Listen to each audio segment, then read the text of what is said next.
എല്ലാവർക്കും L D സിയുടെ revision സീരീസിലെ പുതിയൊരു ക്ലാസ്സിലേക്ക് സ്വാഗതം. അപ്പോൾ നമ്മൾ ഇന്ന് ഡിസ്കസ് ചെയ്യാൻ പോകുന്നത് എൽ ഡി സി ബയോളജിയുമായിട്ട് ബന്ധപ്പെട്ട ക്വസ്റ്റ്യൻസ് ആണ്. അതായത് കഴിഞ്ഞ ദിവസം നമ്മുടെ എൽ ഡി സി തിരുവനന്തപുരം ജില്ലയുടെ എക്സാം കഴിഞ്ഞിരുന്നു. ആ എക്സാമുമായിട്ട് ബന്ധപ്പെട്ട ക്വസ്റ്റ്യൻസ് ആണ് നമ്മൾ ഡിസ്കസ് ചെയ്യുന്നത്. അതിൻ്റെ അനാലിസിസും കാര്യങ്ങളൊക്കെയാണ്, എവിടെ നിന്നാണ് ആ ക്വസ്റ്റ്യൻസ് ഒക്കെ വന്നതെന്നുള്ളതൊക്കെയാണ് നമ്മളിന്ന് കണ്ടുപിടിക്കാൻ പോകുന്നത്. അപ്പോൾ മാക്സിമം ഇത് പ്രയോജനപ്രദമാവുന്ന രീതിയിലാണ് നമ്മൾ ഇന്നത്തെ ക്ലാസ് എടുക്കുന്നത് ഇനി എൽ ഡി സി പരീക്ഷ എഴുതുന്ന കൂട്ടുകാർക്ക് വേണ്ടി. അപ്പം ഇതുമായിട്ട് റിലേറ്റഡ് ആയിട്ടുള്ള SCRT ടെസ്റ്റുമായിട്ട് ബന്ധപ്പെട്ട ബോക്സിലും കാര്യങ്ങളും ഒക്കെ കിടക്കുന്ന ആ ചാപ്റ്റർ എല്ലാമാണ് നമ്മൾ ഡിസ്കസ് ചെയ്യുന്നത്. വളരെ ഇമ്പോർട്ടൻ്റ് ആയിട്ടുള്ളൊരു ടോപ്പിക്കാണ്. മാക്സിമം എല്ലാവരും കാണാൻ ശ്രമിക്കുക. അതുപോലെ തന്നെ ബാക്കിയുള്ള ആദ്യമായിട്ട് കാണുന്ന കൂട്ടുകാരുണ്ടെങ്കിൽ മാക്സിമം ഒന്ന് സബ്സ്ക്രൈബ് ചെയ്ത് ബെല്ലൈക്കൺ അമർത്തുക. അതുപോലെ തന്നെ വീഡിയോ ലൈക്ക് ചെയ്യുക കേട്ടോ. അപ്പോൾ നമുക്ക് തുടങ്ങാം. ഫസ്റ്റ് ക്വസ്റ്റ്യൻ എന്താണ്? പേശികളെ അസ്ഥിയുമായി ബന്ധിപ്പിക്കുന്ന യോജകകല. പേശികളെ അസ്ഥിയുമായി ബന്ധിപ്പിക്കുന്ന യോജകകല ഏതാണ്? ഓപ്ഷൻ ഡി ടെൻഡൻ ആണ്. നമ്മൾ പഠിച്ചതാണ്. പേശികളെ അസ്ഥിയുമായി ബന്ധിപ്പിക്കുന്ന യോജകകല ഏതാണ്? ഓപ്ഷൻ ഡി ടെൻഡൻ ആണ് ഇവിടെ ആൻസർ ആയിട്ട് വന്നത്. അപ്പോൾ നമുക്കിനി നമുക്ക് SCRT ടെസ്റ്റിൽ എവിടെയാണ്?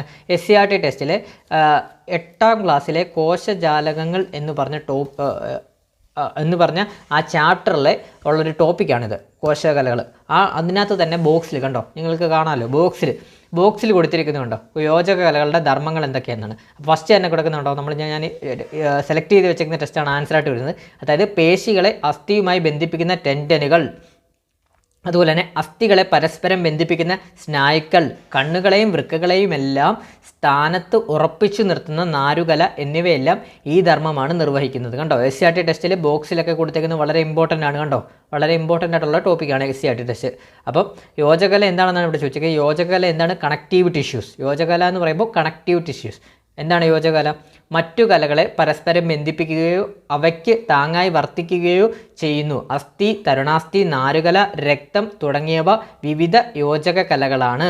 അതുപോലെ തന്നെ എന്താണ്? അസ്ഥിയും തരുണാസ്ഥിയും ശരീരത്തിന് താങ്ങും സംരക്ഷണവും ആകൃതിയും നൽകുന്നു. അതുപോലെ തന്നെ നാരുകല ഫൈബ്രസ് ടിഷ്യൂസ് ഇതര കലകളെ ബന്ധിപ്പിക്കുന്നു. അതുപോലെ തന്നെ പദാർത്ഥ സംവഹനം, രോഗപ്രതിരോധം മുതലായ ധർമ്മങ്ങൾ രക്തം നിർവഹിക്കുന്നു. അപ്പോൾ യോജകകല എന്ന് പറയുമ്പോൾ കണക്റ്റീവ് ടിഷ്യൂസ് വളരെ ഇമ്പോർട്ടൻ്റ് ആണ്. പിന്നെ ഇവിടെ നമ്മുടെ ഒരു മേളിൽ വരുന്നത് ഏതാ? പേശികലയാണ്. പേശികല എന്താണ്? മസ്കുലാർ ടിഷ്യൂസ് ആണ് വരുന്നത്. സങ്കോചിപ്പിക്കാനും പൂർവ്വസ്ഥിതി പ്രാപിക്കാനും കഴിവുള്ള കോശങ്ങൾ അടങ്ങിയിരിക്കുന്നു. ശരീരചലനം സാധ്യമാക്കുന്നു. അറിയാമല്ലോ പേശികല. അടുത്തത് നാഡീകലയാണ്. നാഡീകല എന്താണ്? ശാരീരിക പ്രവർത്തനങ്ങൾ നിയന്ത്രിക്കുകയും ഏകോപിപ്പിക്കുകയും ചെയ്യുന്നു. ശരീരത്തിനകത്തും പുറത്തും ഉണ്ടാകുന്ന മാറ്റങ്ങൾ തിരിച്ചറിഞ്ഞ് പ്രതികരിക്കാൻ സഹായിക്കുന്നു. അടുത്തത് ആവരണകലയാണ്. Epithelial tissue.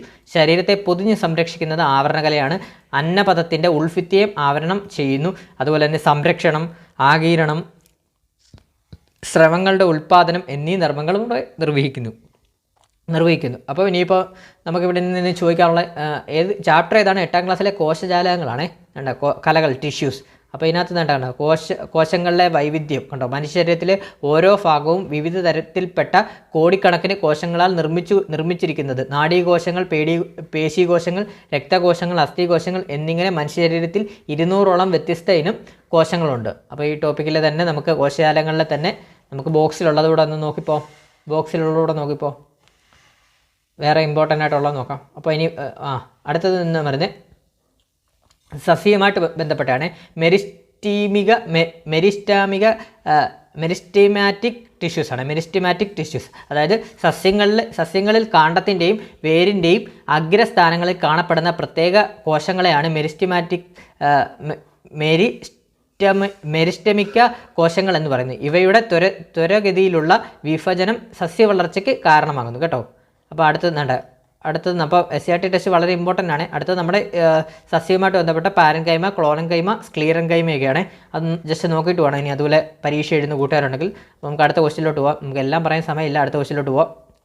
അപ്പോൾ SCRT ടെസ്റ്റ് 8ാം ക്ലാസ്സിലെ കോശജാലകങ്ങൾ. അപ്പോൾ 8ാം ക്ലാസ്സിലെ ബയോളജി ടെസ്റ്റ് മാക്സിമം എല്ലാവരും നോക്കിയിട്ട് പോകണം. അതിനകത്ത് ഇപ്പോൾ എന്താണ് മെയിനായിട്ട് നോക്കേണ്ടത്? നമ്മുടെ ഈ ബോക്സിൽ കിടക്കുന്നതൊക്കെയാണ് മെയിനായിട്ട് നോക്കേണ്ടത് കേട്ടോ. അടുത്ത ക്വസ്റ്റ്യനിലോട്ട് പോവാം. അടുത്ത ക്വസ്റ്റ്യൻ, ജൈവ വൈവിധ്യ സംരക്ഷണാർത്ഥം പൊതുജന പങ്കാളിത്തത്തോടെ നടപ്പിലാക്കുന്ന സംരക്ഷണ സംവിധാനമാണ്. എന്താണ്? ഓപ്ഷൻ സി ആണ് ഇവിടെ ആൻസർ ആയിട്ട് വരുന്നത്. കമ്മ്യൂണിറ്റി റിസർവുകൾ. ഇതും നമ്മുടെ SCRT ടെസ്റ്റ് വളരെ വ്യക്തമായിട്ട് കൊടുത്തിട്ടുണ്ട്. ആ ഒരു സെൻറ്റൻസ് തന്നെയാണ് ഇവിടെ ക്വസ്റ്റ്യനിലും വന്നത്. അതായത് എന്താണ്? ജൈവ വൈവിധ്യ സംരക്ഷണാർത്ഥം പൊതുജന പങ്കാളിത്തത്തോടെ നടപ്പിലാക്കുന്ന സംരക്ഷണ സംവിധാനം ഏതാണ്? കമ്മ്യൂണിറ്റി റിസർവുകൾ. അത് നമ്മുടെ 8ാം ക്ലാസ്സിൽ തന്നെ വൈവിധ്യം നിലനിൽപ്പിന് എന്ന് പറഞ്ഞ ടോപ്പിക്കിലാണ്. നമുക്ക് നോക്കാം. വൈവിധ്യം നിലനിൽപ്പിന് നോക്കട്ടെ ഒരു മിനിറ്റ്. വൈവിധ്യം നിലനിൽപ്പിന് എന്ന് പറഞ്ഞ 8ാം ക്ലാസ്സിലെ ചാപ്റ്ററിൽ നിന്നാണ് അത് വന്നിട്ടുള്ളത്. അതിനകത്ത് വേണ്ട കണ്ടോ, നമുക്കറിയാം ജീവജാലങ്ങളെ അവയുടെ സ്വാഭാവിക ആവാസ വ്യവസ്ഥകളിൽ സംരക്ഷിക്കുന്ന ഇൻസിസ്റ്റു കൺസർവേഷൻ അതുപോലെ രീതിയും, അതുപോലെ തന്നെ ജീവജാലങ്ങളെ അവയുടെ സ്വാഭാവിക ആവാസ വ്യവസ്ഥയ്ക്ക് പുറത്ത് സംരക്ഷിക്കുന്ന എക്സിസ്റ്റീവ് കൺസർവേഷനും രീതിയും നിലവിലുണ്ട്. അപ്പോൾ ഇൻസിസ്റ്റീവ് കൺസർവേഷനും ഉണ്ട്, അതുപോലെ തന്നെ എക്സിസ്റ്റീവ് കൺസർവേഷനും ഉണ്ട്. അത് രണ്ടുകൂടെ തെറ്റിപ്പോലെ. അപ്പോൾ ഇൻസിസ്റ്റീവ് കൺസർവേഷനിൽ വരുന്നതാണ് വേണ്ട കമ്മ്യൂണിറ്റി റിസർവുകൾ. കണ്ടോ, പരീക്ഷയ്ക്ക് ചോദിച്ചാൽ കണ്ടോ, കമ്മ്യൂണിറ്റി റിസർവുകൾ എന്താണ്? പൊതുജന പങ്കാളിത്തത്തോടെ സംരക്ഷിക്കപ്പെടുന്ന പ്രദേശങ്ങളാണ് കമ്മ്യൂണിറ്റി റിസർവുകൾ. അപ്പോൾ ഇതുമായിട്ട് റിലേറ്റ് ചെയ്തത് ഇനി അടുത്ത പരീക്ഷയ്ക്ക് ചോദിക്കാൻ ചാൻസ് ഉണ്ട്. അപ്പോൾ ഒന്നുകൂടെ പറയാം, നമ്മുടെ ഇൻസിസ്റ്റീവ് കൺസർവേഷനിൽ വരുന്നതാണ് വന്യജീവി സങ്കേതങ്ങൾ, നാഷണൽ പാർക്കുകൾ, കമ്മ്യൂണിറ്റി റിസർവുകൾ, അതുപോലെ തന്നെ ബയോസ്ഫിയർ റിസർവുകൾ, കാവുകൾ, കേട്ടോ, കാവുകളൊക്കെ വരുന്നത്. അപ്പോൾ നമുക്ക് നോക്കാം എന്തൊക്കെയാണ്. ഫസ്റ്റ് വരുന്നത് വന്യജീവി സങ്കേതങ്ങൾ, അതായത് വൈൽഡ് ലൈഫ് സാങ്ച്വറീസ്. അതെന്താണ്? ആവാസ വ്യവസ്ഥകളെ പരിരക്ഷിച്ചുകൊണ്ട് വന്യജീവികളുടെ വംശനാശം തടയാനായി പ്രഖ്യാപിക്കപ്പെട്ടിട്ടുള്ള വനമേഖലകളാണിവ. അതുപോലെ തന്നെ പേപ്പാറ, പെരിയാർ, വയനാട് തുടങ്ങിയവ കേരളത്തിലെ വന്യജീവി സങ്കേതങ്ങൾക്ക് ഉദാഹരണങ്ങളാണ്. വന്യജീവി സങ്കേതം അറിയാലോ. അടുത്ത നാഷണൽ പാർക്ക്. നാഷണൽ പാർക്ക് എന്ന് പറഞ്ഞാൽ വന്യജീവി സംരക്ഷണത്തോടൊപ്പം ഒരു മേഖലയിലെ ചരിത്ര സ്മാരകങ്ങൾ, വളരെ ഇമ്പോർട്ടൻ്റ് ആണ്, അടുത്ത പരീക്ഷയ്ക്കൊക്കെ ചോദിക്കാം.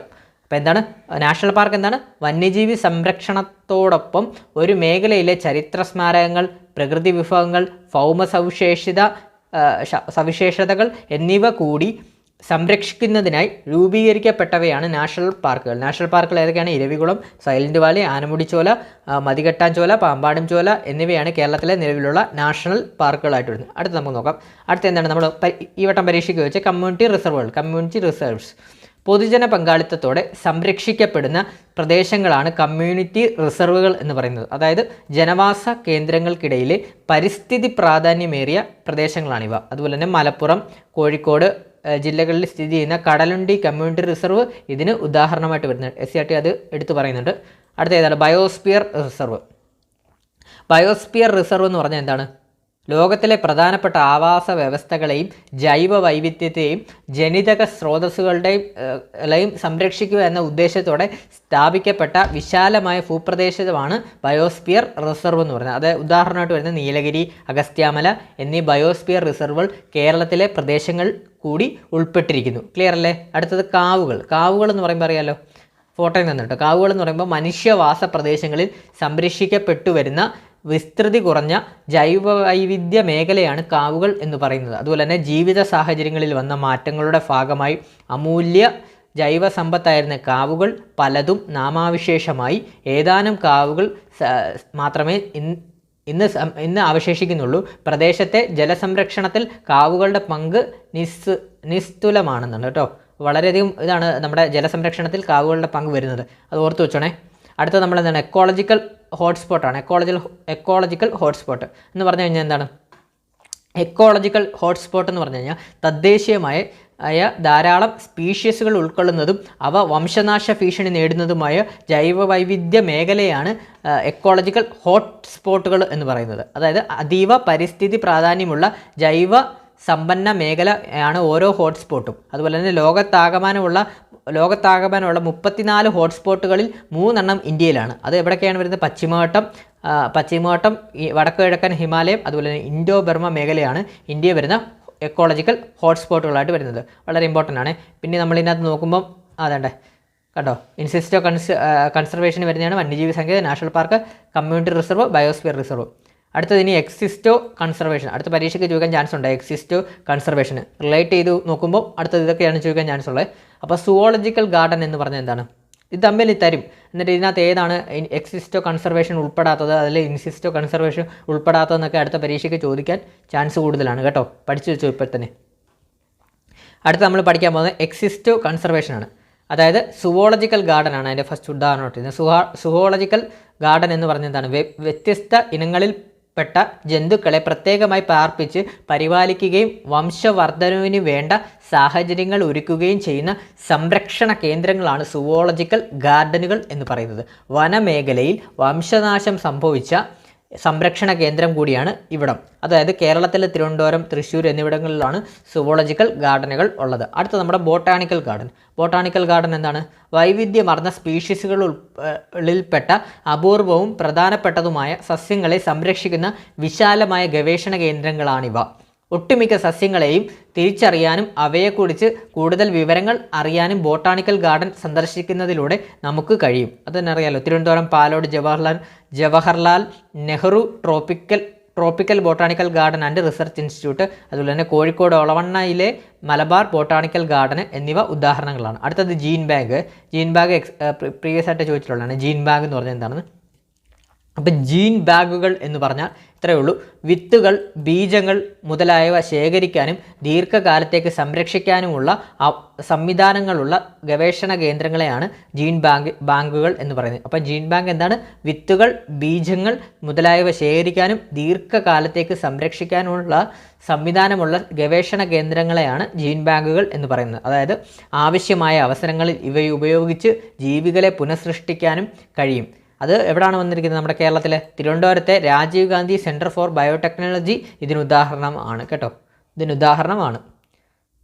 അടുത്തത് പിന്നെ നമ്മുടെ പരിസ്ഥിതി പ്രവർത്തനങ്ങളും ബന്ധപ്പെട്ട നിരവധി സംഘടനകളിൽ ദേശീയ തലത്തിലും അന്തർദേശീയ തലത്തിലും പ്രവർത്തിക്കുന്ന ചില സംഘടനകളാണ്. ജസ്റ്റ് നോക്കി വെച്ചോ, പരീക്ഷ ചോദിക്കുകയെ. IUCN എന്താണ്? International union for conservation of nature ആണ്. അതായത് ജൈവ വൈവിധ്യ സംരക്ഷണം എന്ന മുഖ്യ ലക്ഷ്യത്തോടെ സ്വിറ്റ്സർലാൻഡ് ആസ്ഥാനമായി പ്രവർത്തിക്കുന്ന സ്വതന്ത്ര സംഘടനയാണ് IUCN. അതുപോലെ തന്നെ WWF ആണ്, അതായത് world wide fund for nature. അതായത് അതും എന്തിനാണ്? ജൈവ വൈവിധ്യ സംരക്ഷണം, പ്രകൃതി വിഭവങ്ങളുടെ ചൂഷണവും മലിനീകരണവും തടയൽ തുടങ്ങിയവയാണ് WWFൻ്റെ ലക്ഷ്യങ്ങളായിട്ട് വരുന്നത്. ഇതിൻ്റെ ആസ്ഥാനം സ്വിറ്റ്സർലൻഡ്. ഇവരെയൊക്കെ ആസ്ഥാനങ്ങൾ PSC ചോദിക്കാറുണ്ട്. ടെസ്റ്റിലും എടുത്ത് പറയുന്നുണ്ടല്ലോ, അപ്പം ചോദിക്കാൻ ചാൻസ് കൂടുതലാണ്. രണ്ടും സ്വിറ്റ്സർലാൻഡിലാണ് വരുന്നത്. അടുത്തത് നമുക്കിതിനകത്ത് വരുമ്പോൾ അപ്പോൾ ആ ചാപ്റ്ററിൽ നമുക്ക് അത്ര നോക്കിയാൽ മതി, പഠിക്കാനുള്ളൂ. അപ്പോൾ അടുത്ത ക്വസ്റ്റ്യനിലോട്ട് പോവാം. അടുത്ത ക്വസ്റ്റ്യൻ, ദ്രാവക അവസ്ഥയിലുള്ള യോജക കലയ്ക്ക് ഉദാഹരണം ഏത്? അപ്പോൾ ദ്രാവക അവസ്ഥയിലുള്ള യോജക കലയ്ക്ക് ഉദാഹരണം ഏത്? ഓപ്ഷൻ ഡി രക്തമല്ലേ? ഓപ്ഷൻ ഡി രക്തമാണ്. അപ്പോൾ എന്താ യോജകല എന്നാണ്ട് ആദ്യത്തെ ക്വസ്റ്റ്യനും എവിടെ നിന്നായിരുന്നു? യോജകല എന്നായിരുന്നു. രണ്ടാമത്തെ ക്വസ്റ്റ്യനും യോജകല എന്നാണ്. അപ്പം ഇതിലൊരു ഇതുണ്ട്, ഞാൻ കാണിച്ചു തരാം. കണ്ടോ, ഇതിനകത്ത് നിന്നാണ്, ഈ ഒരു ബോക്സിൽ നിന്നാണ് 2 ചോദ്യങ്ങളും വന്നത്. അത് ഞാൻ എന്താ, ആദ്യത്തെ ചോദ്യം ഇവിടെ നിന്നാണല്ലോ വന്നിട്ടുണ്ട്, പേശികളെ അസ്ഥികളുമായി ബന്ധിപ്പിക്കുന്ന ടെൻഡനുകൾ. കണ്ടേ, അടുത്ത ക്വസ്റ്റ്യൻ എന്താ, ദ്രാവക കലയായ രക്തവും യോജക കലകളിൽ പെടുന്നു. കണ്ടോ, ഈ ഒരു ബോക്സിൽ നിന്ന് 2 മാർക്കിനുള്ള ചോദ്യങ്ങൾ വന്നിട്ടുണ്ട്. അപ്പോൾ ബോക്സിൻ്റെ ഇമ്പോർട്ടൻറ്റ് വളരെയധികം കൂടുതലാണ് SCRT ടെസ്റ്റിൽ. അപ്പോൾ മാക്സിമം ഇനി പരീക്ഷയ്ക്ക് പോകുന്നവർ മാക്സിമം SCRT ടെസ്റ്റ് നോക്കിയിട്ട് പോകണം. SCRT ടെസ്റ്റ് നിങ്ങൾക്ക് കിട്ടുന്നില്ലെങ്കിൽ സമഗ്ര എന്ന് പറഞ്ഞൊരു വെബ്സൈറ്റ് ഉണ്ട്. ആ വെബ്സൈറ്റിൽ കയറി കഴിഞ്ഞാൽ SCRT ടെസ്റ്റ് ഡൗൺലോഡ് ചെയ്തെടുക്കുന്നതാണ്. അതിനകത്ത് കയറി ഡൗൺലോഡ് ചെയ്തെടുത്തിട്ട് മാക്സിമം നമ്മുടെ ഇനി പരീക്ഷ എഴുതുന്ന എല്ലാ കൂട്ടുകാരും SCRT ടെസ്റ്റ് 8, 9, 10 സയൻസ് ഭാഗത്തിൽ 8, 9, 10 നോക്കിയിട്ട് പോകണം. വളരെ ഇമ്പോർട്ടൻ്റ് ആണ് കേട്ടോ. ഈ ബോക്സൊക്കെയാണ് വളരെ ഇമ്പോർട്ടൻറ്റ്. ഇവിടെ തന്നെ കണ്ടില്ലേ, ഇപ്പോൾ നമ്മൾ നോക്കിയ ക്വസ്റ്റ്യൻ്റെ ആൻസർ ഇത് ദ്രാവക കലയായ രക്തവും യോജക കലകളിൽ പെടുന്നു. ശ്വസനവാതകങ്ങളുടെയും പോഷകങ്ങളുടെയും സംവഹനം, രോഗപ്രതിരോധം തുടങ്ങി വ്യത്യസ്ത ധർമ്മങ്ങളാണ് രക്തം നിർവഹിക്കുന്നത്. അപ്പോൾ ഇമ്പോർട്ടൻ്റ് ആണ്. ഇതാണ് ഇപ്പോൾ പരീക്ഷയ്ക്ക് ചോദിച്ചത്. ദ്രാവക കലയായ രക്തവും യോജക കലകളിൽ പെടുന്നു. ശ്വസനവാതകങ്ങളുടെയും പോഷകങ്ങളുടെയും സംവഹനം, രോഗപ്രതിരോധം തുടങ്ങി വ്യത്യസ്തമായ ധർമ്മങ്ങൾ രക്തം നിർവഹിക്കുന്നു. അപ്പോൾ അടുത്ത് നോക്കാം. ശരീരത്തിലെ ഏറ്റവും കൂടുതൽ കാണപ്പെടുന്നതും ഏറ്റവും വൈവിധ്യമാർന്നതുമായ കലകളാണ് യോജക കലകൾ. അപ്പോൾ യോജക കലകളിൽ നിന്നാണ് ഈ വട്ടം പരീക്ഷയ്ക്ക് ചോദിച്ചത്. വളരെ ഇമ്പോർട്ടൻ്റ് ആണ്. നമുക്ക് അടുത്ത ക്വസ്റ്റ്യനിലോട്ട് പോകാം. ഓൾറെഡി നമ്മളത് പറഞ്ഞതാണ്. അടുത്തത്, മനുഷ്യ ശരീരത്തിൽ ഉപാപചയ പ്രവർത്തനങ്ങളുടെ ഫലമുണ്ടാകുന്ന വിഷവസ്തുവായ അമോണിയയെ വിഷാംശം കുറഞ്ഞ യൂറിയയാക്കി മാറ്റുന്ന അവയവം എന്നാണ്. അപ്പോൾ എന്താണ്? മനുഷ്യ ശരീരത്തിൽ ഉപാപചയ പ്രവർത്തനങ്ങളുടെ ഫലമായി ഉണ്ടാകുന്ന വിഷവസ്തുവായ അമോണിയയെ വിഷാംശം കുറഞ്ഞ യൂറിയയാക്കി മാറ്റുന്ന അവയവം ഏതാണ്? അതിൻ്റെ ആൻസർ വന്നിരിക്കുന്നത് ഓപ്ഷൻ ബി, കരളാണ്. ഇത് നമ്മുടെ SCRT ടെസ്റ്റിൽ നോക്കാം. SCRT ടെസ്റ്റ് ബോക്സിലായിട്ട് കിടക്കുന്ന ഒരു ടോപ്പിക്കാണ്. അതായത് കാണിച്ചു തരാമേ. SCRT ടെസ്റ്റിൽ 9ാം ക്ലാസ്സിലെ വിസർജനം സമസ്ഥിതി പാലനം എന്ന് പറഞ്ഞൊരു ടോപ്പിക്കാണ്. വിസർജനം സമസ്ഥിതി പാലനം ഉണ്ട്. വസ്തു ആണെന്നാണ് ക്വസ്റ്റ്യൻ. എന്താണ്? മനുഷ്യശരീരത്തിലെ ഉപാപചയ പ്രവർത്തനങ്ങളുടെ ഫലമായി ഉണ്ടാകുന്ന അമോണിയയെ വിഷാംശം കുറഞ്ഞ യൂറിയയാക്കി മാറ്റുന്ന അവയവം എന്നാണ്. അതിന് ആൻസർ ഓപ്ഷൻ ബി, കരളാണ്. SCERT ടെസ്റ്റിലെ 9ാം ക്ലാസ്സിലെ വിസർജനം സമസ്ഥിതി പാലനം എന്ന ടോപ്പിക്കിലെ യൂറിയ നിർമ്മാണം എന്ന് പറഞ്ഞ ഇതിനകത്തുനിന്ന് വന്നതാണ് കണ്ടോ. ഒരു യൂറിയ അമോണിയ എന്താണ് കരൾ കണ്ടോ, കരൾ അമോണിയ എൻസൈമാക്കി മാറ്റി യൂറിയ ആക്കണം കണ്ടോ, അമോണിയ യൂറിയ ആക്കി മാറ്റുന്നു. അപ്പം യൂറിയ നിർമ്മാണം, അമോണിയ രൂപപ്പെടൽ, യൂറിയ നിർമ്മാണം നടക്കുന്ന അവയവം, യൂറിയ നിർമ്മാണം പുറന്തള്ളൽ ആണ് കണ്ടോ. കരൾ യൂറിയ നിർമ്മിക്കുന്നു കണ്ടോ. യൂറിയ അടക്കമുള്ള മാലിന്യങ്ങളുടെ മൂത്രത്തെ പുറന്തള്ളി വൃക്കകൾ വിസർജനത്തിന് മുഖ്യ പങ്ക്. നമ്മുടെ ശരീരത്തിലെ വിസർജാവന അവയവങ്ങൾ ഏതെല്ലാം എന്നാണ് ചോദിച്ചിരിക്കുന്നത്. വൃക്ക എന്താണ്, ജലവും ലവണവും മൂത്രത്തിലൂടെ പുറന്തള്ളുന്നു. കരൾ എന്തിൻ്റെയാണ്, യൂറിയ നിർമ്മിക്കുന്നു. കരൾ യൂറിയ നിർമ്മിക്കുന്നു. അപ്പോൾ ഇതിൻ്റെ ആൻസർ കരളാണ് വരുന്നത് കണ്ടോ. ഇതുമായിട്ട് ബന്ധപ്പെട്ട പോയിന്റുകളാണ് ഇവിടെ എല്ലാം കൊടുത്തേക്കുന്നത്. വളരെ ഇമ്പോർട്ടൻ്റ് ആണ് ഈ ഒരു ടോപ്പിക്ക് കേട്ടോ. ഈ ഒരു ചാപ്റ്റർ വളരെ ഇമ്പോർട്ടൻ്റ് ആണ്. അതായത് 9ാം ക്ലാസ്സിലെ വിസർജനം സംസ്ഥിതി പാലനം എന്ന് പറഞ്ഞ ടോപ്പിക്ക് വളരെ ഇമ്പോർട്ടൻ്റ് ആണ്. ഇതിനകത്ത് ബോക്സിൽ കൊടുത്തേക്കുന്നത് നമുക്ക് ജസ്റ്റ് ഒന്ന് നോക്കാം. വൃക്കയും അനുബന്ധ ഭാഗങ്ങളും. മനുഷ്യനിൽ ഒരു ജോഡി വൃക്കകളാണുള്ളത്. പയർവിത്തിൻ്റെ ആകൃതിയിലുള്ള ഇവ ഉദാരശയത്തിൽ നട്ടലിൻ്റെ ഇരുവശങ്ങളിലുമായാണ് കാണപ്പെടുന്നത്.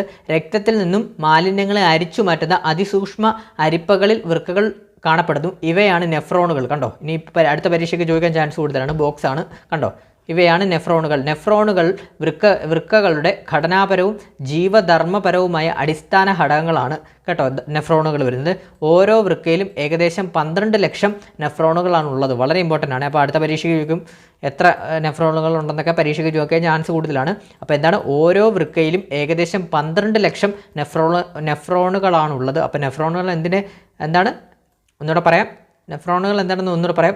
രക്തത്തിൽ നിന്നും മാലിന്യങ്ങളെ അരിച്ചു മാറ്റുന്ന അതിസൂക്ഷ്മ അരിപ്പകൾ വൃക്കകളിൽ കാണപ്പെടുന്നു. ഇവയാണ് നെഫ്രോണുകൾ എന്ന് പറയുന്നത്. നെഫ്രോണുകൾ വൃക്കകളുടെ ഘടനാപരവും ജീവധർമ്മപരവുമായ അടിസ്ഥാന ഘടകങ്ങളാണ് ഈ നെഫ്രോണുകൾ. അതുപോലെ തന്നെ ഓരോ വൃക്കയിലും ഏകദേശം 12 ലക്ഷം നെഫ്രോണുകളാണ് ഉള്ളത് കേട്ടോ. ഇതാണ്ട നെഫ്രോണുകളാണ് കണ്ടോ. അടുത്തത് പിന്നെ ഇന്നത്തെ വരുന്നത് മൂത്രം യൂറിനൽ ഫോർമേഷനൊക്കെയാണ്. അതൊക്കെ ജസ്റ്റ് നോക്കിയിട്ട് പോകണേ അടുത്ത പരീക്ഷയ്ക്ക് പോകുമ്പോൾ. ഇതെല്ലാം നമുക്ക് പറയാൻ സമയമില്ല. അപ്പോൾ എല്ലാം നോക്കിയിട്ട് പോകണം നിങ്ങൾ. ഇതിനകത്ത് മെയിനായിട്ട് ബോക്സിൽ കൊടുത്തേക്കുന്നത് ഒക്കെയാണ് നോക്കുന്നത്. വേണ്ട ഇതോടെ നോക്കിയിട്ട് പോകും. ഇതും നമ്മളൊരു പട്ടികയായിട്ട് തന്നിട്ടുണ്ട്. ഗ്ലൂക്കോസ് ഘടകങ്ങളും സാധ്യതയുള്ള രോഗങ്ങളും. ഗ്ലൂക്കോസ് പ്രമേഹം, ആൽബുമിൻ വൃക്കരോഗങ്ങൾ, രക്തം വൃക്കരോഗങ്ങൾ, ബിലിറൂബിൻ മഞ്ഞപ്പിത്തം, കാൽസ്യം ഓക്സലേറ്റ് തരികൾ വൃക്കയിലെ കല്ല്, പഴുപ്പ് കോശങ്ങൾ, മൂത്രപഥത്തിലെ അണുബാധ. അതുപോലെ തന്നെ മൂത്രത്തിൽ ഗ്ലൂക്കോസിൻ്റെ സാന്നിധ്യം പരിശോധിക്കാം. ഇത് നമുക്കൊരു ബോക്സ് തന്നിട്ടുണ്ട്. അതുകൊണ്ട് വളരെ ഇമ്പോർട്ടൻ്റ് ആണ്. എന്താണെന്ന് നോക്കാം. വൃത്തിയുള്ളതും ഉണങ്ങിയതുമായ 2 ടെസ്റ്റ് ട്യൂബുകൾ എടുക്കുക. ഒരു ടെസ്റ്റ് ട്യൂബിലേക്ക് 2 മില്ലി മൂത്ര സാമ്പിൾ എടുക്കുക. അതുപോലെ തന്നെ രണ്ടാമത്തെ ടെസ്റ്റ് ട്യൂബിൽ 2 മില്ലി ഗ്ലൂക്കോസ് ലായനി എടുക്കുക. 2 ടെസ്റ്റ് ട്യൂബുകളിലും ഡ്രോപ്പർ ഉപയോഗിച്ച് 2 മില്ലി ബെനഡിക്റ്റ് റീജൻറ്റ് ചേർക്കുക. 2 മിനിറ്റ് ചൂടാക്കുക. സാമ്പിളുകളുടെ നിറമേറ്റം നിരീക്ഷിക്കുക. ഗ്ലൂക്കോസിൻ്റെ അളവനുസരിച്ച് സാമ്പിളിൻ്റെ നിറം നീലയിൽ നിന്നും പച്ച, മഞ്ഞ, ഓറഞ്ച്, ചുവപ്പ് എന്നീ ക്രമത്തിലാവുന്നു കണ്ടോ. ജസ്റ്റ് നോക്കിയാൽ മതി. അപ്പോൾ ഈ ബോക്സിലൊക്കെ കിടക്കുന്നത് വളരെ ഇമ്പോർട്ടൻ്റ് ആണ് കണ്ടോ. ബോക്സിലൊക്കെ കിടക്കുന്നത് നിങ്ങളൊന്ന് നോക്കിയിട്ട് പോകണം അടുത്ത പരീക്ഷയ്ക്ക് പോകുമ്പോൾ. അടുത്ത ക്വസ്റ്റ്യനിലോട്ട് പോകാം. അടുത്ത ക്വസ്റ്റ്യൻ, മുതിർന്ന വ്യക്തികളിൽ സൊമാറ്റോട്രോപ്പിൻ്റെ അമിത ഉപയോഗം മൂലം ഉണ്ടാകുന്ന അവസ്ഥ ഏതെന്നാണ് ചോദിക്കുന്നത്. അവസ്ഥ ഏതാണ്? അക്രോമെഗാലിയാണ് ആൻസർ ആയിട്ടുന്നത്. അക്രോമെഗാലിയാണ്. ഇത് നമ്മുടെ SCERT ടെസ്റ്റിൽ ഞാൻ കാണിച്ചു തരാം. SCERT ടെസ്റ്റിൽ 10ാം ക്ലാസ്സിൽ SCERT ടെസ്റ്റിൽ ഓർത്ത് വെച്ചോ. SCERT ടെസ്റ്റിൽ 10ാം ക്ലാസ്സിൽ സമസ്ഥിതിക്കായുള്ള രാസ സന്ദേശം എന്ന് പറഞ്ഞൊരു ടോപ്പിക്ക് ചാപ്റ്ററിൽ നിന്നാണ് ഇത് ചോദിച്ചിട്ടുള്ളത്. കണ്ടോ ബോക്സിൽ കൊടുത്തേക്കുന്നതിൻ്റെ ഇമ്പോർട്ടൻറ്റ് കണ്ടോ. അതുകൊണ്ട് അക്രോമെഗാലി കണ്ടോ ബോക്സിൽ കൊടുത്തേക്കുന്നതിൻ്റെ ഇമ്പോർട്ടൻറ്റ് കണ്ടോ. വളർച്ചാഘട്ടത്തിന് ശേഷം സൊമാറ്റോട്രോപ്പിൻ്റെ അമിതമായ ഉൽപ്പാദനം മൂലം മുഖം, താടിയെല്ല്, വിരലുകൾ എന്നിവിടങ്ങളിലെ അസ്ഥികൾ വളരുന്ന സാഹചര്യം ഉണ്ടാകാം. ഇതാണ് അക്രോമെഗാലി കണ്ടോ. വളർച്ചാഘട്ടത്തിന് ശേഷം എന്ന് പറയുമ്പോൾ എന്താണ്, മുതിർന്ന വ്യക്തികളല്ലേ, അങ്ങനെ ഓർത്ത് വെച്ചണം. വളർച്ചാഘട്ടത്തിന് ശേഷം സൊമാറ്റോട്രോപ്പിൻ്റെ അമിതമായ ഉൽപ്പാദനം മൂലം മുഖം, താടിയെല്ല്, വിരലുകൾ എന്നിവിടങ്ങളിലെ അസ്ഥികൾ വളരുന്ന സാഹചര്യം ഉണ്ടാകാം. ഇതാണ് അക്രോമെഗാലി കണ്ടോ. അതുപോലെ തന്നെ ഇതിൻ്റെ കൂടെ വരുന്നത് വളർച്ചയുടെ ഘട്ടത്തിൽ സൊമാറ്റോട്രോപ്പിൻ്റെ ഉൽപ്പാദനം കൂടിയാൽ വളർച്ചയുടെ ഘട്ടത്തിൽ സൊമാറ്റോട്രോപ്പിൻ്റെ ഉൽപ്പാദനം കൂടിയാൽ അമിതമായ ശരീര വളർച്ച ഉണ്ടാകുന്നു. ഈ അവസ്ഥയാണ് ഫീമാകാരത്വം അഥവാ ജൈജാൻറ്റിസം എന്ന് പറയുന്നത്. നമ്മൾ പഠിച്ചതാണ് വളർച്ചാ ഘട്ടത്തിൽ സൊമാറ്റോട്രോപ്പിൻ്റെ ഉൽപ്പാദനം കൂടിയാൽ അമിതമായി ഉണ്ടാകുന്ന ശരീര വളർച്ചയെ പറയുന്നതാണ് ഫീമാകാരത്വം, അതുപോലെ തന്നെ ജൈജാൻറ്റിസം. എന്നാൽ വളർച്ചാ ഘട്ടത്തിൽ ഇതിൻ്റെ ഉൽപ്പാദനം കുറഞ്ഞാൽ വളർച്ച മുരടിക്കുന്നതിനെ വാമനത്വം എന്ന് പറയുന്നത്, ഡ്വാർഫിസം. വളർച്ച മുരടിക്കുന്നതിന് എന്താണ്, അതായത് സൊമാറ്റോട്രോപ്പിൻ്റെ അളവ് ഉൽപ്പാദനം കുറഞ്ഞാൽ വളർച്ച മുരടിക്കും. ആ അവസ്ഥയെ പറയുന്നതാണ് വാമനത്വം കണ്ടോ. വാമനത്വവും ഫീമാകാരത്വം കണ്ടോ, ഫീമാകാരത്വം വാമനത്വം. പിന്നെ ഇത് അക്രോമെഗാലി ഇതാണ് വളർച്ചാ ഘട്ടത്തിന് ശേഷം വരുന്നതാണ് കേട്ടോ. വളർച്ചാ ഘട്ടത്തിന് ശേഷം സൊമാറ്റോട്രോപ്പിൻ്റെ അമിതമായ ഉൽപ്പാദനം മൂലം മുഖം, താടിയല്, വിരലുകൾ എന്നിവിടങ്ങളിൽ അസ്ഥികൾ വളരുന്ന സാഹചര്യം ഉണ്ടാകും. അതിനെയാണ് അക്രോമെഗാലി എന്ന് പറയുന്നത്, അക്രോമെഗാലി. അപ്പോൾ ഇതുമായിട്ട് ഈ ചാപ്റ്ററിൽ തന്നെ നമുക്ക് ബോക്സിൽ കൊടുത്തേക്ക് നോക്കാം. രണ്ട്, പിറ്റ്യൂട്ടറി ഗ്രന്ഥിയുടെ മുൻതളം ഉൽപ്പാദിപ്പിക്കുന്ന ഹോർമോണുകളും ധർമ്മവും. ഇത് നമ്മുടെ ബോക്സിൽ കൊടുത്തിട്ടുണ്ട്. അപ്പോൾ അടുത്ത പരീക്ഷയ്ക്ക് ചോദിക്കാൻ ചാൻസ് വളരെ കൂടുതലാണ്. നമുക്ക് നോക്കിയിട്ട് പോവാം. TSH ഹോർമോൺ എന്താണ്? Thyroid stimulating hormone. TSH എന്ന് പറഞ്ഞാൽ തൈറോയ്ഡ് സ്റ്റിമുലേറ്റിംഗ് ഹോർമോൺ. അതായത് അതിൻ്റെ ധർമ്മം എന്ന് പറഞ്ഞാൽ തൈറോയ്ഡ് ഗ്രന്ഥിയുടെ പ്രവർത്തനത്തെ ഉത്തേജിപ്പിക്കുന്നു. അപ്പോൾ തൈറോയ്ഡ് സ്റ്റിമുലേറ്റിംഗ് ഹോർമോൺ അഥവാ TSHൻ്റെ ധർമ്മം എന്ന് പറഞ്ഞാൽ തൈറോയ്ഡ് ഗ്രന്ഥിയുടെ പ്രവർത്തനത്തെ ഉത്തേജിപ്പിക്കുന്നു. അടുത്തത് ACTH, അഡ്രിനോ കോർട്ടിക്കോട്രോപിക് ഹോർമോൺ.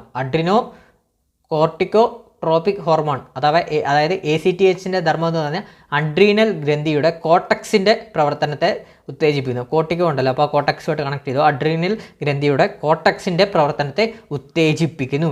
അടുത്തത് ഗൊണാഡോട്രോപിക് ഹോർമോൺ. GTH എന്ന് പറഞ്ഞാൽ പുരുഷന്മാരിൽ വൃഷണങ്ങളുടെ പ്രവർത്തനം, സ്ത്രീകളിൽ അണ്ഡാശയങ്ങളുടെ പ്രവർത്തനം എന്നിവ ഉത്തേജിപ്പിക്കുന്നു. അടുത്തത് വളർച്ചാ ഹോർമോണാണ്. നമ്മൾ പറഞ്ഞ സൊമാറ്റോട്രോപ്പിൻ്റെ ധർമ്മം എന്താണ്? ശരീരവളർച്ച ത്വരിതപ്പെടുത്തുന്നു. അടുത്തത് പ്രൊലാക്റ്റിൻ ആണ്. പ്രൊലാക്റ്റിൻ എന്താണ്? മുലപ്പാൽ ഉൽപ്പാദനം. വളരെ ഇമ്പോർട്ടൻ്റ് ആണ്, ഈ ബോക്സ് പഠിച്ചു വെച്ചോണേ. അടുത്ത നമുക്ക് നോക്കാം. അടുത്തത് വേണ്ട പ്രസവം, മുലയൂട്ടൽ, ജലസന്തുലനം. അടുത്ത ബോക്സിൽ വരുന്നത് ഓക്സിറ്റോക്സിനും വാസോപ്രസിനുമാണ്. ഓക്സിറ്റോസിൻ വളരെ ഇമ്പോർട്ടൻ്റ് ആണ്. ഓക്സിറ്റോസിൻ്റെ ധർമ്മങ്ങൾ എന്തൊക്കെയാണ്?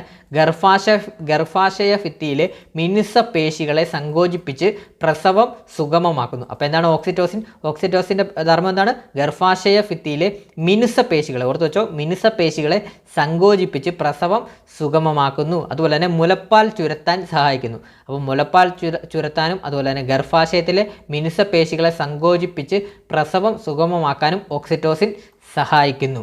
അടുത്തത് വാസോപ്രസിൻ അഥവാ anti diuretic hormone, ADH hormone ആണ്. വാസോപ്രസിൻ അഥവാ ആൻറ്റി ഡയൂററ്റിക് ഹോർമോൺ അഥവാ ADH എന്ന് പറയുന്നത് എന്താണ്? അതിൻ്റെ ധർമ്മം എന്താണ്? വൃക്കയിൽ ജലത്തിൻ്റെ പുനരാഗീരണത്തിന് സഹായിക്കുന്നു. വാസോപ്രസിൻ്റെ ധർമ്മം എന്താണ്? വൃക്കയിൽ ജലത്തിൻ്റെ പുനരാഗീരണത്തിന് സഹായിക്കുന്നു. ക്ലിയർ അല്ലേ?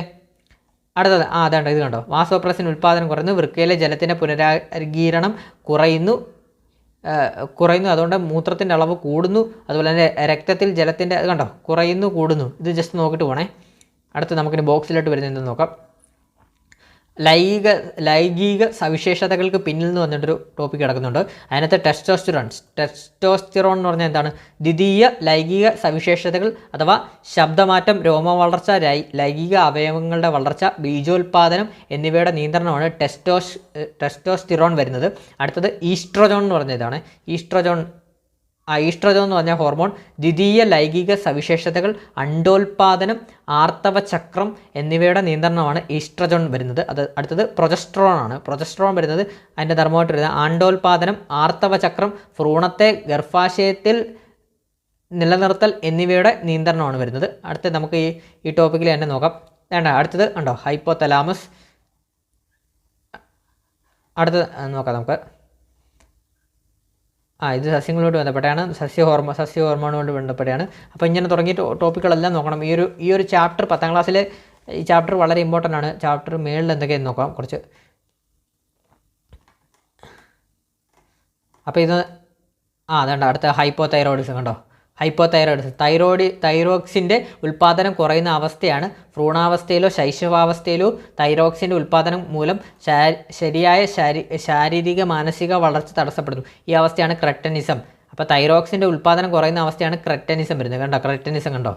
അതുപോലെ തന്നെ മുതിർന്നവരിൽ തൈറോക്സിൻ്റെ തുടർച്ചയായ കുറവ് മൂലം മിക്സിഡിമ വരുന്നു. മുതിർന്നവരിൽ തൈറോക്സിൻ്റെ തുടർച്ചയായ കുറവ് മൂലം വരുന്നതാണ് മിക്സിഡിമ.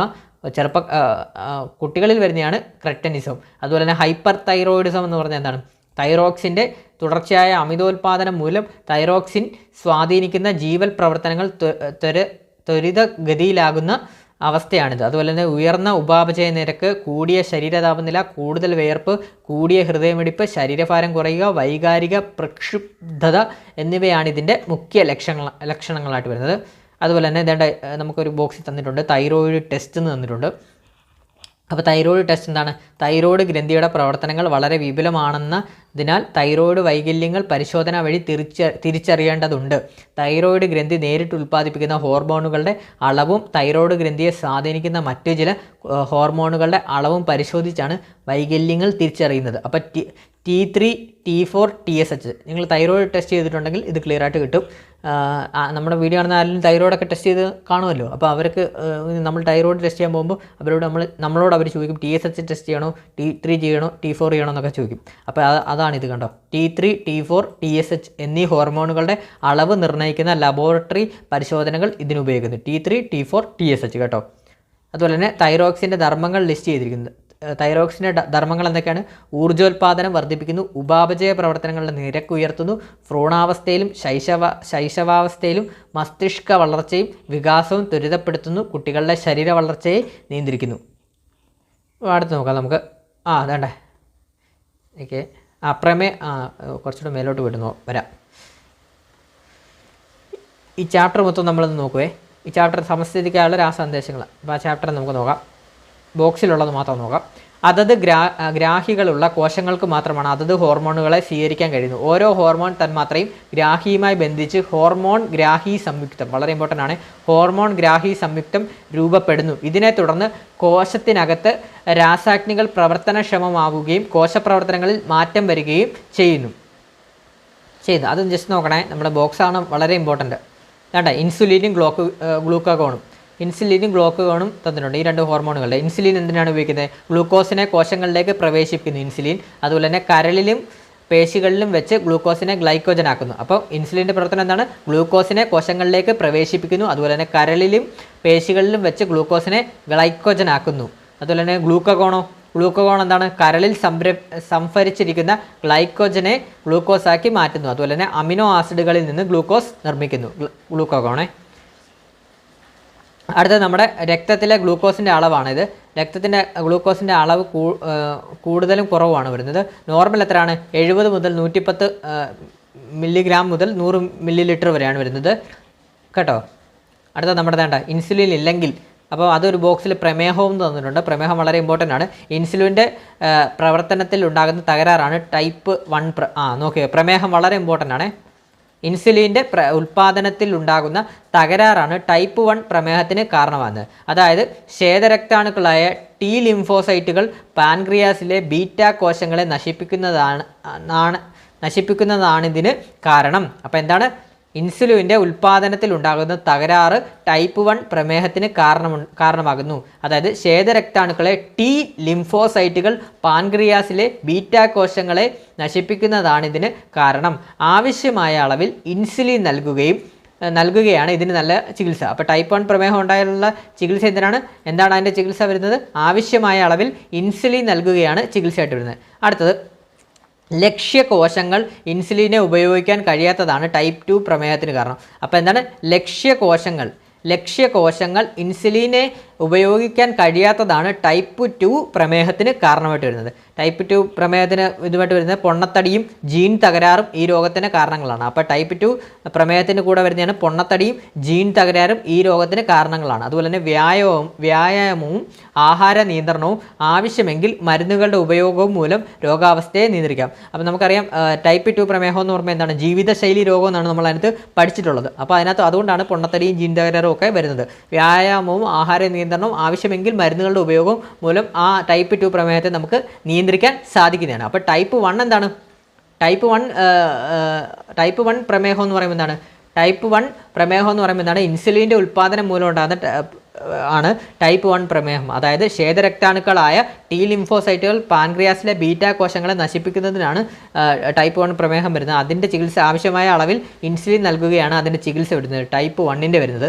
ടൈപ്പ് 2 എന്ന് പറഞ്ഞാൽ ലക്ഷ്യകോശങ്ങൾക്ക് ഇൻസുലിനെ ഉപയോഗിക്കാൻ കഴിയാത്തതാണ് ടൈപ്പ് 2 പ്രമേഹത്തിന് കാരണം. അതിൻ്റെ ഇതിനായിട്ട് വരുന്നതാണ് പൊണ്ണത്തടിയും ജീൻ തകരാറും ഒക്കെ വരുന്നതാണ്. അതുപോലെ തന്നെ അതിന് നൽകാൻ കഴിയുന്ന നമ്മൾ വ്യായാമവും ആഹാര നിയന്ത്രണവും ആവശ്യമെങ്കിൽ മരുന്നുകളുടെ ഉപയോഗവും മൂലം രോഗാവസ്ഥയെ നിയന്ത്രിക്കാൻ സാധിക്കുന്നതാണ്. ടൈപ്പ് 2 പ്രമേഹം എന്താണ്? ജീവിതശൈലി രോഗമാണ്. അതുകൂടെ ഒന്ന് ഓർത്ത് വെച്ചോ. അടുത്തത് ബോക്സിൽ വന്നേക്കുന്നതാണ്. ലോകാരോഗ്യ സംഘടനയും ഇൻ്റർനാഷണൽ ഡയബറ്റിക് ഫെഡറേഷനും സംയുക്താഭിമുഖത്തിൽ എല്ലാ വർഷവും നവംബർ 14 ലോക പ്രമേഹ ദിനമായി ആചരിക്കുന്നു. അപ്പോൾ നവംബർ 14 എന്താണ്? ലോക പ്രമേഹ ദിനമായി ആചരിക്കുന്നു. വർദ്ധിച്ചു വരുന്ന പ്രമേഹ രോഗത്തിനെതിരെയുള്ള ബോധവൽക്കരണമാണിത് കൊണ്ട് ഉദ്ദേശിക്കുന്നത്. നീലവൃത്തമാണ് ഇതിൻ്റെ ലോഗോ കേട്ടോ. അപ്പം നവംബർ 14 ലോക പ്രമേഹ ദിനത്തിൻ്റെ ലോഗോ എന്താണ്? നീലവൃത്തം. അടുത്ത നമ്മൾ നോക്കാം. ഗ്ലൂക്കോസിൻ്റെ അളവിൽ രക്തത്തിന് കൂടാനുള്ള കാരണം പ്രമേഹ രോഗലക്ഷണം നിയന്ത്രണം. അപ്പോൾ എന്താണെന്ന് നോക്കാം. അടുത്ത ബോക്സിൽ തന്നേക്കുന്നത് ഒരു ടെസ്റ്റ് ട്യൂബിൽ 2 മില്ലി ലിറ്റർ സാമ്പിൾ എടുക്കുക. അതിലേക്ക് 2 മില്ലി ലിറ്റർ ബെനഡിക്ട് ഡായനി ചേർക്കുക. 2 മിനിറ്റ് ചൂടാക്കുക. നിറം മാറ്റം നിരീക്ഷിക്കൂ. റീജൻ ബോട്ടിലെ ഗ്ലൂക്കോസ് സൂചകവുമായി താരതമ്യം ചെയ്ത് അത് നോക്കണ്ട, നിഗമനത്തിൽ. അടുത്ത നമ്മൾ തൈറോയ്ഡ് ടെസ്റ്റ് പറഞ്ഞല്ലോ. അപ്പോൾ ഇത്രയുമാണ് ഈ ഒരു ചാപ്റ്ററിൽ നമുക്ക് മെയിനായിട്ട് പഠിക്കേണ്ടതായിട്ട് ഉള്ളത്. എക്സാം പോയിന്റ് ഓഫ് വ്യൂവിൽ ബോക്സാണ് മെയിൻ ഇമ്പോർട്ടൻറ്റ്. അപ്പോൾ അടുത്ത ക്വസ്റ്റ്യനിലോട്ട് പോകാം.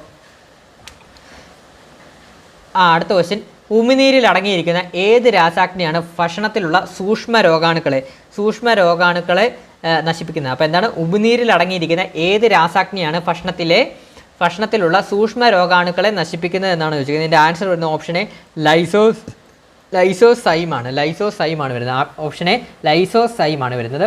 ഇതും നമ്മുടെ SCRT ടെസ്റ്റിൽ നിന്നാണ് ചോദിച്ചത്, ബോക്സിൽ നിന്നാണ് ചോദിച്ചിരിക്കുന്നത്. അത് 9ാം ക്ലാസ്സിലെ ആഹാരം അന്നപാതത്തിൽ എന്ന് പറഞ്ഞൊരു ടോപ്പിക്കിൽ നിന്നാണ്. എടുത്ത് കാണിക്കാം. ആഹാരം അന്നപാതത്തിൽ 9ാം ടെസ്റ്റ് കണ്ടോ? ആഹാരം അന്നപാതത്തിലൂടെ അതിനകത്ത് വരുന്നതാണ് കണ്ടോ. 3 ജോഡി ഉമിനീർ ഗ്രന്ഥികളാണ് വായിലുള്ളത്. ഉമിനീർ ഗ്രന്ഥികളിൽ നിന്ന് ശ്രമിക്കുന്ന ഉമിനീരിൽ സലൈവറി അമിലേസ് അതുപോലെ തന്നെ ലൈസോസൈം എന്നീ രാസാഗ്നികളും ശ്ലേമവും അടങ്ങിയിരിക്കുന്നു. അതുപോലെ ഭക്ഷണത്തെ വിഴുങ്ങാൻ പാകത്തിന് വഴുവഴുപ്പുള്ളതാണ് ശ്ലേമമുള്ളത്. ഭക്ഷണത്തിലൂടെ പ്രവേശിക്കുന്ന രോഗാണുക്കളെ ഒരു പരിധി വരെ നശിപ്പിക്കുന്നതിന് ലൈസോസൈം സഹായിക്കുന്നു. കണ്ടോ? ഇതല്ലേ നമ്മുടെ ക്വസ്റ്റ്യൻ കാണിച്ചു തരാം. എന്താ? ഉമിനീരിൽ അടങ്ങിയിരിക്കുന്ന ഏത് രാസാഗ്നിയാണ് ഭക്ഷണത്തിലുള്ള സൂക്ഷ്മ രോഗാണുക്കളെ നശിപ്പിക്കുന്നത്? ഓപ്ഷൻ എ ലൈസോസൈം അല്ലേ നമ്മുടെ ആൻസർ ആയിട്ട് വരുന്നത്. കണ്ടോ? ഭക്ഷണത്തിലൂടെ പ്രവേശിക്കുന്ന രോഗാണുക്കളെ ഒരു പരിധി വരെ നശിപ്പിക്കുന്നതിന് ലൈസോസൈം സഹായിക്കുന്നു. അടുത്തത് അതിൻ്റെ കൂടെ തന്നെ വരുന്നത് ലൈസോസൈം സാലിവറി അമിനേസും രാസാഗ്നികളാണ് നമ്മുടെ ഉമിനീരിലുള്ളത്. ലൈസോസൈം ഭക്ഷണത്തിലൂടെ പ്രവേശിക്കുന്ന രോഗാണുക്കളെ ഒരു പരിധിവരെ നശിപ്പിക്കുന്നതിന് സഹായിക്കുന്നു. സലിവറി അമിനേസ് എന്താണ്? സലൈവറി അമിനേസ് എന്ന് പറഞ്ഞാൽ അന്നജത്തെ ഭാഗികമായി മാൾട്ടോസ് എന്ന പഞ്ചസാരയാക്കുന്നു.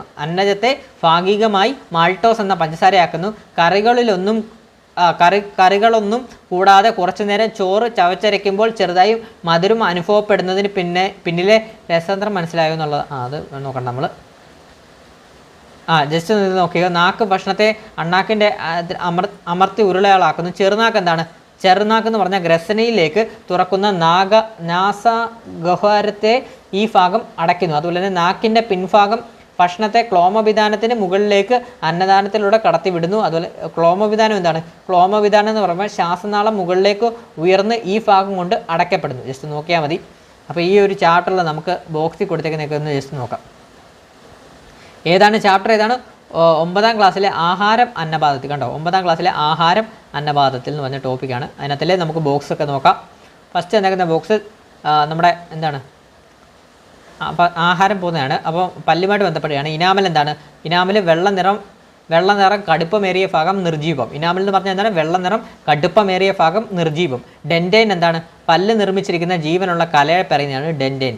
ഇമ്പോർട്ടൻ്റ് ആണ്. ഡെൻറ്റൈൻ എന്താണ്? പല്ല് നിർമ്മിച്ചിരിക്കുന്ന ജീവനുള്ള കലയെ പറയുന്നതാണ് ഡെൻറ്റൈൻ. പൾപ്പ് എന്താണ്? പൾപ്പ് കാവിറ്റിയിൽ കാണുന്ന മൃദുവായ യോജക കല രക്തക്കുഴലുകളും അതുപോലെ തന്നെ ലിംഫ് വാഹികളും നാഡീതന്തുക്കളും കാണപ്പെടുന്നു. അതുപോലെ തന്നെ സിമൻറ്റം എന്താണ്? മോണയിലെ കുഴികളിൽ പല്ലിനെ ഉറപ്പിച്ച് നിർത്തുന്ന കാൽസ്യം അടങ്ങിയ യോജകകലയാണ് സിമൻറ്റം എന്ന് പറയുന്നത്. ഇമ്പോർട്ടൻ്റ് ആണ്. ഇത്ര ഇമ്പോർട്ടൻ്റ് ആണ്. ഇനാമൽ, ഡെൻറ്റയിൽ, പൾപ്പ്, സിമൻറ്റം ഒക്കെ ഇത് വളരെ ഇമ്പോർട്ടൻ്റ് ആണ്. ബോക്സിലാണ് കൊടുത്തിരിക്കുന്നത്. വളരെ ഇമ്പോർട്ടൻ്റ് ആണ്. അടുത്ത നമുക്ക് നോക്കാം. ഈ ഒരു ചാപ്റ്ററിൽ തന്നെ നമുക്ക് ബോക്സിലുള്ളതും എല്ലാം പഠിക്കാം. ആമാശയത്തെക്കുറിച്ചാണ്. ആഹാരം അന്നപാതത്തിലൂടെ എന്നുള്ള ടോപ്പിക്ക്. അപ്പോൾ ആമാശയത്തിൽ എത്തുമ്പോൾ എന്തൊക്കെ ചെയ്യുന്നത്? പെപ്സിൻ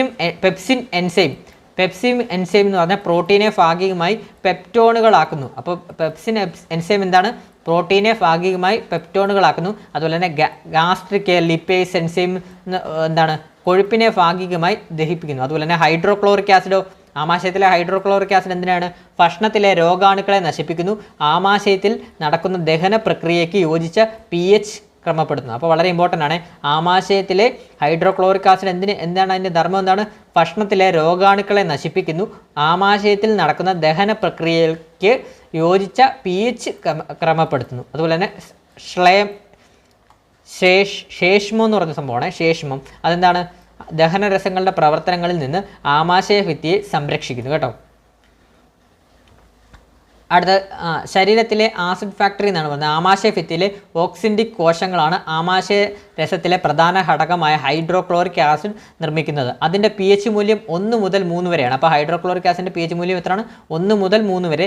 ലോഹത്തെ വരെ ദ്രവിപ്പിക്കാൻ കഴിയുന്ന ഈ ആസിഡ് എന്തുകൊണ്ട് ആമാശയ ഭിത്തിയെ തകർക്കുന്നില്ല എന്ന ചോദ്യം പ്രസക്തമാണ്. വളരെ ഇമ്പോർട്ടൻ്റ് ആണ്. ലോഹത്തെ വരെ ദ്രവിപ്പിക്കാൻ കഴിയുന്ന ഈ ആസിഡ് എന്തുകൊണ്ട് ആമാശയ ഭിത്തിയെ തകർക്കുന്നില്ല എന്ന ചോദ്യം പ്രസക്തമാണ്. കാരണം അവിടുത്തെ ആവരണകലയിലും സവിശേഷ കോശങ്ങൾ സ്രവിക്കുന്ന ശേഷ്മവും ബൈകാർബണേറ്റുമാണ് ആമാശയ ഭിത്തിയെ സംരക്ഷിക്കുന്നത്. വളരെ ഇമ്പോർട്ടൻ്റ് ആണ്. അപ്പോൾ എന്തുകൊണ്ട് ഇത് ആമാശയ ഭിത്തിയെ തകർക്കുന്നില്ലെന്നാണ് പറയുന്നത്? എന്താണ് ഹൈഡ്രോക്ലോറിക് ആസിഡ് തകർക്കാത്ത എന്താണ് കാരണം? എന്താണ്? അവിടുത്തെ ആവരണകലയിലെ സവിശേഷ കോശങ്ങൾ സ്രവിക്കുന്ന ശേഷ്മവും ബൈകാർബണേറ്റുമാണ് ആമാശയ ഭിത്തിയെ സംരക്ഷിക്കുന്നത്. ശേഷ്മം ആമാശയത്തിൻ്റെ ഉൾഭാഗത്തെ ആവരണം ചെയ്ത് ആസിഡിനെ ചെറുക്കുന്നു. ക്ഷാരമായ ബൈകാർബണേറ്റ് ആസിഡിനെ നിർവീര്യമാക്കുന്നു. എന്നാൽ ചിലരിൽ ആസിഡിൻ്റെ ഉൽപ്പാദനം ക്രമാതീതമാകും. അപ്പോൾ സംരക്ഷണ സംവിധാനം പരാജയപ്പെടും. അസിഡിറ്റി ഒരു ആരോഗ്യ പ്രശ്നമാകും. അത് നീണ്ടു നിന്നാൽ ആമാശയ വ്രണം അതായത് ഗാസ്ട്രിക് യൂൾസർ ആയി മാറും. ബോക്സിൽ കൊടുത്തേക്കുന്നതാണ്, ഇമ്പോർട്ടൻ്റ് ആണ്. അടുത്ത നമ്മൾ കരൾ എന്താണ്? കരൾ ഉൽപ്പാദിപ്പിക്കുന്ന പിത്തരസത്തിൽ എൻസൈമുകളില്ല. വളരെ ഇമ്പോർട്ടൻ്റ് ആണ്, പരീക്ഷയ്ക്ക് ഉപയോഗിക്കുമേ.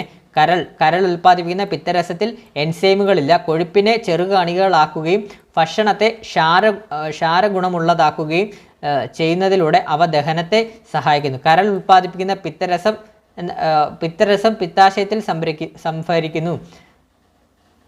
കണ്ടോ, കരൾ ഉൽപ്പാദിപ്പിക്കുന്ന പിത്തരസം പിത്താശയത്തിൽ സംഭരിക്കുന്നു. അതുപോലെ തന്നെ കരൾ ഉൽപ്പാദിപ്പിക്കുന്ന പിത്തരസത്തിൽ എൻസൈമുകളില്ല. വളരെ ഇമ്പോർട്ടൻ്റ് ആണ്. അടുത്തത് ആഗ്നേയഗ്രന്ഥിയാണ്. ആഗ്നേയ രസം ഉൽപ്പാദിപ്പിക്കുന്നു. ആഗ്നേയഗ്രന്ഥിയാണ് എന്താണ്? ആഗ്നേയ രസം ഉൽപ്പാദിപ്പിക്കുന്നു. പിത്തരസവും അതുപോലെ തന്നെ ആഗ്നേയ രസവും ഒരു പൊതുകുഴലിലൂടെ പക്വാശയത്തിലേക്ക് തുറക്കുന്നു കേട്ടോ. ഒരു പൊതുകുഴലിലൂടെ പക്വാശയത്തിലേക്ക് കടക്കുന്നു. അതുപോലെ തന്നെ അന്നജ പാൻക്രിയാറ്റിക് അമിലേസിലൂടെ ആഗ്നേയരസത്തിലൂടെ പോയി മാൾട്ടോസ് ആവുന്നു. പ്രോട്ടീൻ ട്രിപ്സിൻ പെപ്റ്റൈഡ് ആവുന്നു. കൊഴുപ്പ് പാൻക്രിയാറ്റിക് ലിപേസിലൂടെ ഫാറ്റി ആസിഡ് പ്ലസ് ഗ്ലിസറോൾ ആവുന്നു. അടുത്തത് ആഗീരണം ആരംഭിക്കുന്നു എന്നൊരു ടോപ്പിക്കാണ്. അതായത് രക്തലോമികൾ. അപ്പോൾ എന്താണ് രക്തലോമികൾ എന്നൊക്കെ പരീക്ഷയ്ക്ക് ചോദിക്കാം. ഇനി വരുന്ന പരീക്ഷയ്ക്ക് ഗ്ലൂക്കോസും ഫ്രക്ടോസും അതുപോലെ തന്നെ ഗാലക്ടോസും അമിനോ ആസിഡും രക്തത്തിലേക്ക് ആഗീരണം ചെയ്യപ്പെടുന്നു. രക്തലോമികളിലൂടെയാണ് ആഗീരണം ചെയ്യപ്പെടുന്നത്. അതുപോലെ തന്നെ ലാക്റ്റിയൽ എന്ന് പറഞ്ഞാൽ എന്താണ്? ഫാറ്റി ആസിഡും ഗ്ലിസറോളും ലാക്റ്റിയലുകളിലെ ലിംഫിലേക്ക് ആഗീരണം ചെയ്യപ്പെടുന്നു കേട്ടോ. അടുത്ത നമുക്ക് നോക്കാം. അടുത്തത് ഗ്ലൂക്കോസ്, ഫ്രക്ടോസ്, ഗാലക്ടോസ്, ചില അമിനോ ആസിഡ് എന്നിവ രക്തലോമികൾക്ക് ആഗീരണം നടക്കുന്നത് ഇങ്ങനെയാണ്. ഓസ്മോസിസ് എന്താണെന്ന് അടുത്ത പരീക്ഷയ്ക്ക് ചോദിക്കാം. ഓസ്മോസിസ് എന്ന് പറഞ്ഞാൽ ഓസ്മോസിസിലൂടെയാണ് ജലം ആഗീരണം ചെയ്യപ്പെടുന്നത്. ഗാഢത കൂടിയ ഭാഗത്ത് നിന്ന് കുറഞ്ഞ ഭാഗത്തേക്ക് ഒരു അർദ്ധതാര്യസ്ഥതയിലൂടെ ഉള്ള ജലതന്മാത്രകളുടെ പ്രവാഹമാണ് ഓസ്മോസിസ് എന്ന് പറയുന്നത്. ഇത് ഗാഢക്രമത്തിന് അനുകൂലമാണെങ്കിലും ജലതന്മാത്രകൾ മാത്രം ബാധകമാണ്. അതുപോലെ തന്നെ ആക്റ്റീവ് ട്രാൻസ്പോർട്ട് എന്ന് പറഞ്ഞാൽ ചില സന്ദർഭങ്ങളിൽ ഗാഢക്രമത്തിന് വിപരീതമായി ആഗീരണം നടക്കാറുണ്ട്. ഗാഢത കുറഞ്ഞ ഭാഗത്ത് നിന്ന് കൂടിയ ഭാഗത്തേക്ക് ഊർജ്ജം ഉപയോഗിക്കുന്ന വാഹക പ്രോട്ടീനുകളുടെ സഹായത്താൽ തന്മാത്രകൾ ആഗീരണം ചെയ്യപ്പെടുന്നുണ്ട്. ആക്റ്റീവ് ട്രാൻസ്പോർട്ട് എന്നാണ് ഈ പ്രക്രിയ അറിയപ്പെടുന്നത്. ജസ്റ്റ് നോക്കിയാൽ മതി. അടുത്ത നമുക്ക് നോക്കാം. അടുത്ത ബോക്സ് നോക്കാം. ബോക്സിലാണ് ഇമ്പോർട്ടൻ്റ് പറയുന്നത് കേട്ടോ, ബോക്സിലാണ്. അപ്പോൾ ഇത്രയേ ഉള്ളൂ, ആ ചാപ്റ്റർ ഇത്രയേ ഉള്ളൂ. അപ്പോൾ നമുക്ക് ആ ചാപ്റ്ററോട് ബന്ധപ്പെട്ട് നമ്മൾ പഠിച്ചു. ഇനിയിപ്പോൾ അടുത്ത ക്വസ്റ്റ്യൻ നോക്കാം. അടുത്ത നമ്മൾ പ്രമേഹം ബാധിച്ച കുട്ടികൾക്ക് സൗജന്യ ചികിത്സ നൽകുന്ന കേരള സർക്കാർ ആരോഗ്യ വകുപ്പ് രൂപീകരിച്ച പദ്ധതി ഏതാണ്? ആൻസർ ഓപ്ഷൻ ബി മിഠായിയാണ് വരുന്നത്, മിഠായി പദ്ധതി. നമ്മുടെ കേരളത്തിലെ ആരോഗ്യക്ഷേമ പദ്ധതികൾ എന്ന് പറഞ്ഞൊരു ക്ലാസ് ഇട്ടിട്ടുണ്ട്. മാക്സിമം ഇനി പരീക്ഷ എഴുതുന്ന കൂട്ടുകാരെല്ലാം ഒന്ന് കാണാൻ ശ്രമിക്കുക. അതിനകത്ത് നമ്മൾ കംപ്ലീറ്റ് ആരോഗ്യക്ഷേമ പദ്ധതികളും വളരെ എളുപ്പത്തിൽ മനസ്സിലാവുന്ന രീതിയിൽ തന്നെ പറഞ്ഞതാണ്. ഈ മിഠായിയൊക്കെ നമ്മൾ ക്ലാസ്സിൽ പറഞ്ഞതാണ്. പ്രമേഹം ബാധിച്ച കുട്ടികൾ കഴിക്കുന്നത് എന്താണ്? പ്രമേഹം എന്ന് പറയുമ്പോൾ ഷുഗർ അല്ലേ. കുട്ടികൾക്ക് ഇഷ്ടം മിഠായിയാണ്. അതുകൊണ്ട് തന്നെ ആ പദ്ധതിയുടെ പേര് മിഠായി പദ്ധതി എന്നൊക്കെ നമ്മൾ ക്ലാസ്സിൽ പറഞ്ഞതാണ്. അതുപോലെ തന്നെ ആർദ്രം പദ്ധതിയൊക്കെ ആർദ്രം പദ്ധതി എന്താണ്? ആരോഗ്യരംഗത്തെ സമഗ്ര വികസനം പദ്ധതിയാണ്. അതൊക്കെ ഡീറ്റെയിൽ ആയിട്ട് നമ്മൾ ഒരു ക്ലാസ്സിൽ പറഞ്ഞിട്ടുണ്ട് ഓൾറെഡി. കേരളത്തിലെ ആരോഗ്യക്ഷേമ പദ്ധതികൾ അതെല്ലാവരും ഒന്ന് കാണാൻ ശ്രമിക്കണം. ഈ ക്ലാസ് കഴിഞ്ഞിട്ട് അതെല്ലാവരും ഒന്ന് കാണാൻ ശ്രമിക്കണം. അതിനകത്തൊന്ന് ഇനി വരുന്ന പരീക്ഷയ്ക്ക് 2 മാർക്ക് ഞാൻ ഉറപ്പിച്ച് പറയാം, 2 മാർക്ക് ചോദിക്കാൻ ചാൻസ് കൂടുതലുണ്ട്. അപ്പോൾ ഇന്നത്തെ ക്ലാസ് എല്ലാവർക്കും ഇഷ്ടപ്പെട്ടിട്ടുണ്ടെങ്കിൽ മാക്സിമം ഒന്ന് ലൈക്ക് ചെയ്യണം, അതുപോലെ തന്നെ ഒന്ന് സബ്സ്ക്രൈബ് ചെയ്യണം, അതുപോലെ തന്നെ നമ്മുടെ ടെലഗ്രാം ചാനലിലൂടെ ഒന്ന് ജോയിൻ ചെയ്യണം. അതുപോലെ തന്നെ നമ്മുടെ ഇന്നത്തെ ക്ലാസ്സിൽ നമ്മൾ എന്താണ് പഠിച്ചത്? നമ്മൾ ഇന്ന് കഴിഞ്ഞ ദിവസം പരീക്ഷയ്ക്ക് ചോദിച്ച ക്വസ്റ്റ്യൻസും അത് എവിടെ നിന്നാണ്, അത് SCERT ടെസ്റ്റിൽ എവിടെയാണ് കിടക്കുന്നത് കണ്ടോ? നിങ്ങൾക്കിപ്പം കണ്ടു കഴിയുമ്പോൾ മനസ്സിലായല്ലോ. അത് SCERT ടെസ്റ്റിലെ ബോക്സിൽ കിടക്കുന്ന പോയിൻറ്റ്സാണ് ഇവിടെ പരീക്ഷയ്ക്ക് ചോദിച്ചിട്ടുള്ളത്. അപ്പം ഇതുപോലെ പല ചാപ്റ്റേഴ്സ് ഉണ്ട്. ആ ചാപ്റ്ററുകളിലെല്ലാം ബോക്സുകളും ഉണ്ട്. ആ ബോക്സിലൊക്കെ കിടക്കുന്നത് വളരെ ഇമ്പോർട്ടൻ്റ് ആണ്. മാക്സിമം എല്ലാ കൂട്ടുകാരും 8, 9, 10 SCERT ടെസ്റ്റ് ബയോളജിയിൽ നോക്കിയിട്ട് തന്നെ പോകണം. അടുത്ത ഇനി പരീക്ഷ എഴുതുന്നവർ നോക്കിയിട്ടേ പോകാവൂ. നമുക്ക് എല്ലാ മാർക്കും സ്കോർ ചെയ്യാൻ പറ്റും SCERT ഫോക്കസ് ചെയ്ത് കഴിഞ്ഞാൽ. അപ്പോൾ ഇത്രയേ ഉള്ളൂ പറയാൻ. അപ്പോൾ പുതിയൊരു ക്ലാസ് LDCയുടെ പുതിയൊരു റിവിഷൻ ക്ലാസ്സുമായിട്ട് ഉടനെ തന്നെ എത്തുന്നതാണ്, പുതിയൊരു സബ്ജക്റ്റുമായിട്ട്. Thank you all.